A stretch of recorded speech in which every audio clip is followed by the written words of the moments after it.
TikTok is no longer just a social media app. It's the center of a billion-dollar power struggle. US lawmakers want it banned.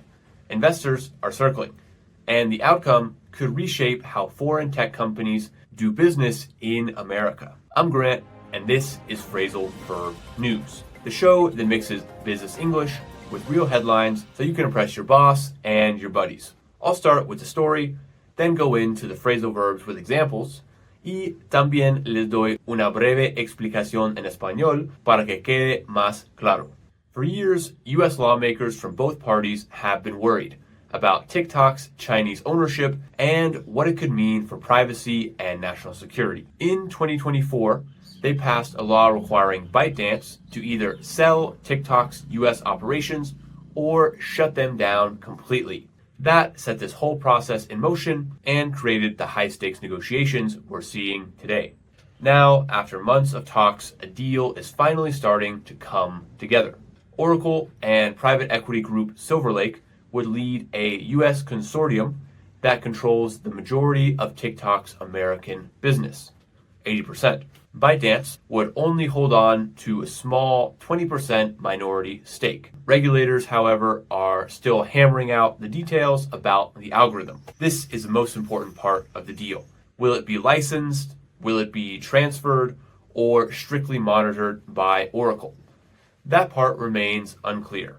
The plan has already raised eyebrows because of the people lining up to invest. Billionaire and owner of the Fox conglomerate Rupert Murdoch, tech founder Michael Dell, and venture capital giant Andreessen Horowitz are all reportedly interested. As many of the other social media companies in the US are owned by equally rich and powerful individuals, of course, this causes some concern. Supporters say the deal could keep security risks in check, making sure American data is protected. Critics argue it could blur the line between business and politics. Either way, the final outcome won't just decide TikTok's future in the US, it could set a precedent for how foreign tech companies are treated in one of the world's biggest markets. Let's move on to the vocab. I'll explain each term, give you a couple examples, and then ask a question. Try to answer the question out loud or in your head so you can practice the new vocab right away. First, we have come together.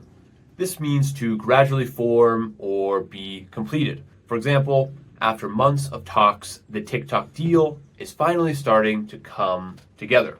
Our new project is slowly coming together after weeks of planning. We also use come together to talk about a group of people coming together, teaming up to do something great. En español es como tomar forma o concretarse. Por ejemplo, el plan de la empresa finalmente está tomando forma. And a question. Can you think of a time when a project at work finally came together after a lot of effort? Next, we have hold on to. This means to keep or retain something. For example, like I'm holding on to this pen. ByteDance would only hold on to a small minority stake in TikTok US. The founder decided to hold on to some shares even after the company went public. En español es como conservar o mantener. Por ejemplo, decidió mantener una parte de las acciones después de la venta. And a question. Is there something in your career you'd like to hold on to, even if other things change? Next, we have hammer out. This means to work hard to reach an agreement or figure out the details. For example, regulators are still hammering out the details about the TikTok algorithm. The two companies hammered out a deal after weeks of negotiation. En español es como resolver o negociar a fondo. Por ejemplo, las partes tardaron horas en negociar los detalles del contrato. And a question. Have you ever had to hammer out details in a tough negotiation?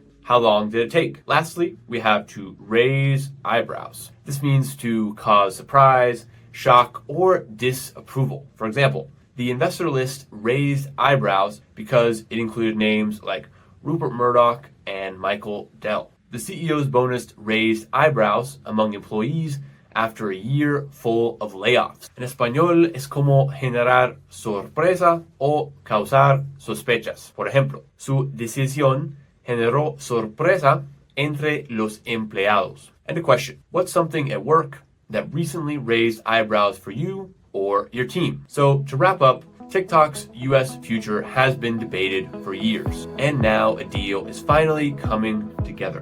ByteDance may only hold on to a small stake, while US investors take control. Regulators are still hammering out the details, and the investor list has already raised eyebrows. Supporters say the plan could keep risks in check, while critics argue it mixes politics and business too much. Either way, this isn't just about TikTok. It's about setting the rules for how foreign tech companies operate in the world's largest economy. Gracias por escuchar. I'm Grant, and this is Phrasal Verb News. Come back next time for more stories, more idioms, and more English. Thanks for watching.